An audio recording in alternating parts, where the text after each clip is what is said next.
नगर निगम निकाय चुनाव में हम लोग को फिर से पहुंच चुके हैं 56 वार्ड में, जहां हम बातचीत करने जा रहे हैं अढ़े गांव के वर्तमान प्रधान जी से, जिनका नाम है पदम पांडे, और जानेंगे इनके बारे में कि 5 साल इस गांव के प्रधान रह चुके हैं और 5 साल क्या मान के चलिए कि लगभग 10, 7, 8, 9 साल होने जा रहे हैं इनको इस गांव के कार्यवाहक के रूप में भी अभी ये प्रधानी कर रहे हैं। तो इनसे मिलेंगे, जानेंगे कि अभी भी क्या क्या समस्याएं हैं इनके वार्ड में और किन किन समस्याओं को लेकर के ये काम करने जा रहे हैं और चुनाव लड़ने जा रहे हैं। तो मिलते हैं पदम पांडे जी से। प्रधान जी नमस्कार। नमस्कार। सबसे पहले तो मैं बधाई दूंगा कि आप लोग नगर निगम में शामिल हो चुके हैं और पहली बार नगर निगम का चुनाव होने जा रहा है, जहां पर आपका वार्ड है लालपुर, मीरापुर, बसई, 56 वाराणसी। तो अभी आपके ऊपर एक गांव की जिम्मेदारी थी, अभी 7 गांव की जिम्मेदारी लगभग आने वाली है। तो कैसे आप जो है कि अगर आप वर्तमान समय में प्रधान हैं, अगर जनता आपको चुनती है, पार्षद के रूप में चुनती है, तो कैसे हैंडल करेंगे पूरे इस वार्ड को? सबसे पहले तो मैं बता देना चाहता हूं कि मैं पदम पांडे आपके चैनल के माध्यम से आपके श्रोताओं को और अपने क्षेत्रवासियों को प्रणाम करता हूं। मैं इस छोटे से वार्ड को बहुत प्यारे से हैंडल कर दूंगा। हमारा प्लान है कि 7 गाँव में एक एक अपना हम कार्यालय बनाएंगे और सबका समय निर्धारण करेंगे कि इतने बज के इतने बजे तक यहाँ बैठूंगा, इतने बज के इतने बजे तक यहाँ बैठूंगा। बीच का दोपहर का 3 घंटे में निकालूंगा सामाजिक कार्य के लिए, जो कि जैसे विधवा पेंशन, वृद्धा पेंशन, लोगों का पेपर लिया उसको का पूरा कराना।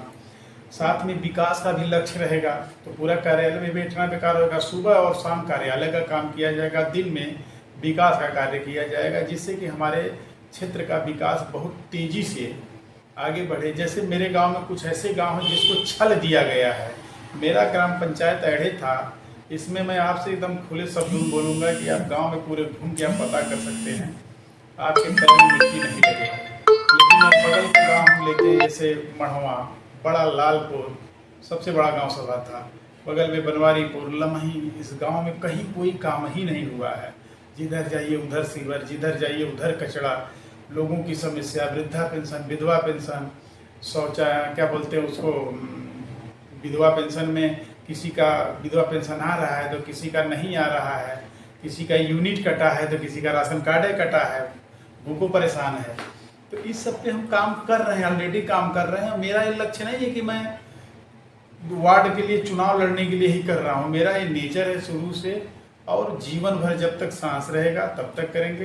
रह गया चुनाव जीते न जीते, पार्टी टिकट देगी तो लड़ेंगे, पार्टी टिकट नहीं देगी तो मैं नहीं लड़ूंगा, पार्टी का मैं सम्मान करूंगा।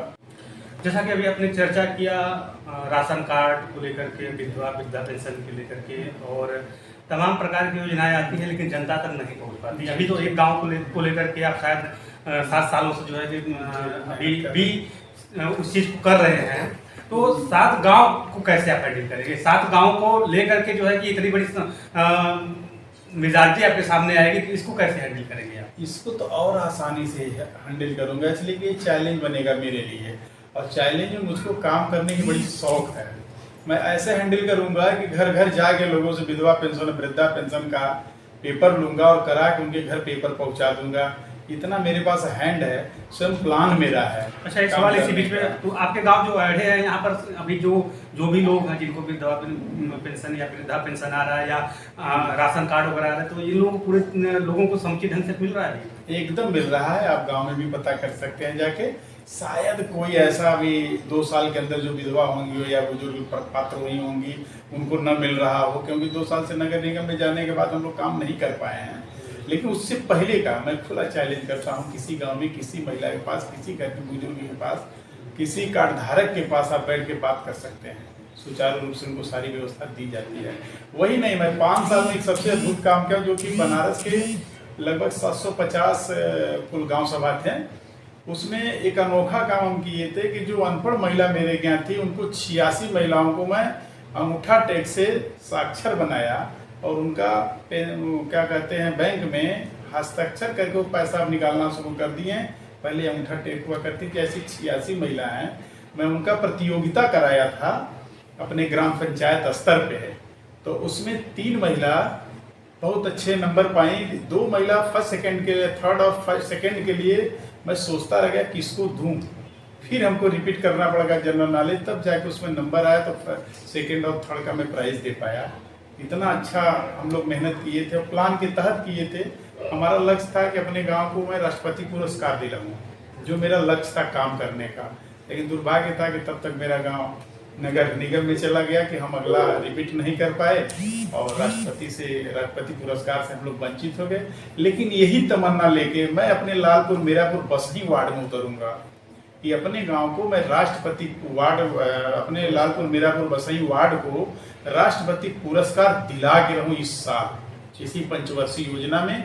अगर क्षेत्रीय जनता मुझको जल जमाव की समस्या आपके क्षेत्र में बहुत है। जैसे हम अभी विगत जब बरसात हो रही तो आपके चांदमारी रोड से गुजर रहे हैं, तो वहाँ पर ये समस्या जो है कि देखिए कई लोग गिरे भी पड़े हुए थे बाइक वगैरह में और कुछ महिलाओं को चोट भी लगा था। तो क्या ये जो है कि ये हमें लगता है कई सालों से ये है, तो इसके लिए अगर आपकी क्षेत्र की जनता चुनती है तो इसके लिए पहला काम आपका क्या होगा? जो सीवर की समस्या आपके क्षेत्र में है उसको आप कैसे निपटेंगे? उससे निपटने के लिए वो तो बजट आ चुकी है। नटिनियादाई से रिंग रोड तक का नाला बनने का माननीय मंत्री अनिल राजभर जी के सौजन्य से और हम लोग के प्रार्थना पे, रिक्वेस्ट पे और जनता की मांग पे उन्होंने पास करा दिया है। हो सकता है कि चुनाव या चुनाव के बाद या चुनाव से पहले हाथ रख जाए। मुख्य नाला जब चालू हो जाएगा तो कनेक्टिंग नाला तो कभी कोई किसी बजट से भी जोड़ सकता है। ऐसे हम आ जाते हैं मड़वा राजभर बस्ती में। मड़वा राजभर बस्ती की बड़ी बुरा हाल है। ये जितना आप समस्या बता रहे हैं मेरे गांव की नहीं है। वो जो आप बता रहे हैं नाले की बात, चांदमारी को मेरा गांव सभा नहीं है। मेरा गांव सभा नहीं, वो लालपुर गांव सभा हो गया। अब एक और गांव बगल में पड़ता है मड़वा और रसूलपुर, 2 गांव पड़ता है। तो वार्ड 56 ही है ना? हाँ, वार्ड 56 है। जो आप समस्या की बात की है, मेरे ग्राम पंचायत ऐढ़े में नहीं है। वो दोनों गांव, तीनों गांव अलग अलग है। एक रसूलपुर ग्राम पंचायत है, दूसरा मड़वा ग्राम पंचायत है, तीसरा लालपुर ग्राम पंचायत है। तीनों में सीवर की बहुत अपार समस्या है। उससे निपटने के लिए हम पहले से ही ऑलरेडी नगर निगम को, मंत्री जी को, डॉक्टर महेंद्रनाथ पांडे हमारे सांसद हैं, विकास पुरुष के नाम से जाने जाते हैं, उनको भी दिए हैं, लोग आश्वासन भी दिए हैं। लेकिन एक तो पास भी हो गया है, माननीय मंत्री अनिल राजभर जी के द्वारा एक पास करा दिया गया है। और दूसरा लालपुर और रसूलपुर का प्रक्रिया में है। हो सकता है प्रभु चाहेंगे वो भी जल्द से जल्द लोकसभा आने से पहले हम लोग उसको करा दें। क्षेत्र की जनता मुझे चुने या न चुने, मैं वोट के लालच से काम नहीं करता हूँ। मैं करता हूँ कि कम से कम कंधे पे मेरी लाश जाए तो लोग एक कह सकें कि कौन जा रहा था, बोले कि भैया ऐढ़े के प्रधान जी हैं। तो एक रोक के मुझे कफन दे, अपने जीवन कुछ दिन में सफल मालूम होता। और वोट के लिए मैं राजनीति नहीं करता हूँ। मुंशी प्रेमचंद जी लमही के हैं और ये विश्व स्तर के विख्यात कवि रहे। लेकिन जो है कि उनका गांव लमही जिस रूप में जो है कि उनको लोग देखते हैं, उनका गांव लमही उस रूप में आज भी नहीं विस्तृत हो सका। तो इसके लिए अगर आप वार्ड पार्षद बनते हैं तो आपके वार्ड में वो भी आएगा, तो आपकी क्या प्रक्रिया होगी? कैसे लोग, दर्शनार्थी लोग आए या बाहर से लोग आए तो इस चीज को एक स्मृति लेकर जाए, जीवन में लेकर जाए, मैं वहाँ पर गया तो वहाँ पर इस तरह की चीजें हमको देखने को मिली और वास्तव में वहाँ जाने लायक है। ऐसा है कि अभी तक तो मेरे गांव में नहीं था, तब भी हम लोग प्रयास करते थे। हम लोग को तो देखा है और हम लोग के पड़ोस के गांव में लमही में वो संयोग से उनकी सब कुछ है। और प्रेमचंद सरोवर है और उनका जन्मस्थली है, और जहाँ पे उन्होंने खेला और पढ़ा बड़ा उस स्थली को हम लोग देखे। मैं वहीं से संयोग से 1 से कक्षा 5 तक पढ़ा भी हूँ। अगर जीवन में कभी पार्षद हो गया और मौका मिल गया तो मैं उस गांव को और स्मारक को इतना सुंदर बनाने का प्रयास करूंगा कि वो तो वर्ल्ड फेमस प्रभु पहले से उनको कर दिए हैं, लेकिन हम उनके लिए कुछ विशेष करेंगे। उसको गोद लेके मंत्री जी से, विधायक जी से, लोगों से मिल के विशेष फंड लिया गया, प्रधानमंत्री जी वगैरह से फंड लिया के उनको और विकसित किया जाएगा कि वो लगे कि हाईटेक गाँव हमारा एक छोटा सा मोहल्ला बनेगा, वो प्रेमचंद मोहल्ला बनेगा और उसको क्या कहते हैं बहुत हाईटेक बनाया जाएगा। और मेरा अभी एक प्रयास हो रहा है कि लालपुर मीरापुर बसही का नाम हटा के हमारे वार्ड का नाम अगर प्रेमचंद स्थली या लमही वार्ड कर दिया जाए तो माननीय हमारे आदरणीय प्रेमचंद जी के सम्मान में और एक 4 चांद लग जाएगा। उस अस्तित्व को भी हम लोग बचाने के प्रयास में, लोग तो नहीं लगे लेकिन मैं तो पर्सनल लगा हूँ, आपत्ति भी डाला हूँ कि ऐसा हो जाए। अगर ऐसा हो जाता है तो माननीय अपने मुख्यमंत्री बाबा जी को कोटि कोटि धन्यवाद कहूँगा। महापौर जी को भी धन्यवाद कहूँगा कि कम से कम मुंशी प्रेमचंद के स्थली का नाम से एक वार्ड बन जाए, जिसमें कि माननीय हमारे आदरणीय और हमारे पूर्वज माननीय मुंशी प्रेमचंद जी का कम से कम सम्मान। और क्योंकि अभी आपका जो एरिया है ये 56 वार्ड है, ग्रामीण स्तर पे है, हाँ, पूरी तरह से विकसित नहीं हुआ है, जहाँ पर शिक्षा का स्तर जो है कि अभी बहुत ही नीचे है। तो आने वाले समय में जो है कि शिक्षा के स्तर को ऊंचा करने के लिए क्या क्या प्रयास रहेगा आपका? शिक्षा के स्तर की आप बहुत अच्छी बात की, जो कि मेरा लक्ष्य है। अभी भी मैं कहीं किसी बच्चे के स्कूल पे माइक पकड़ता हूँ बोलने के लिए तो मुझको आंसू आ जाता है, क्योंकि मैं उस स्तर से गुजरा हूँ कि जहाँ कि हमको कलम नहीं मिला, स्याही नहीं मिला ठीक से पढ़ने के लिए।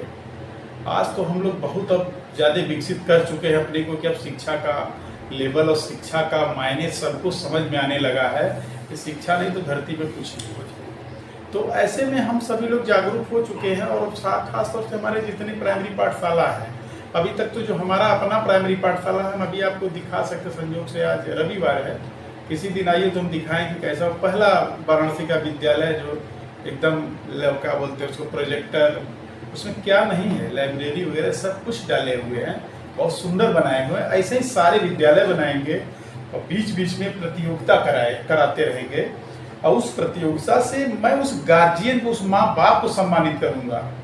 बच्चा विजयी हो और पुरस्कार मिलेगा, माँ और बाप को कम से कम उससे प्रेरित हों हर लोग कि नहीं यार, हमारे अपने बच्चों को मेहनत से पढ़ाना है कि मैं भी ये पुरस्कार के योग्य हूँ। और उनको कायदे से बाजे गाजे के साथ माला पहना के उनके घर तक पहुँचाएगा, जिसमें जन जागृति आएगी और हमारे क्षेत्र से धीरे धीरे शिक्षा खत्म होगी। और एक चीज़ करेंगे साथ में, जितने भी विद्यालय हैं, कुछ ऐसे विद्यालय जो कि बच्चे पढ़ते ही नहीं, घूमने ही रहता है, पेट भी नहीं भरता, घूमते रहते हैं, ऐसे जितने भी बच्चे होंगे, 1 हो चाहे 100 हो, मैं स्वयं गोद लेकर उनको प्रधान जी, एक बहुत बड़ी समस्या जो है कि गांव में होती है, बरसात आता है तो लोगों को आज भी कई ऐसे लोग हैं, शहर में आ चुके हैं आप लोग, लेकिन अभी भी बहुत सारे ऐसे लोग हैं जो झुग्गी झोपड़ी छप्पर लगा कर रहते हैं और उनके पास आवास की सुविधा नहीं है। बहुत सारे ऐसे गांव हैं।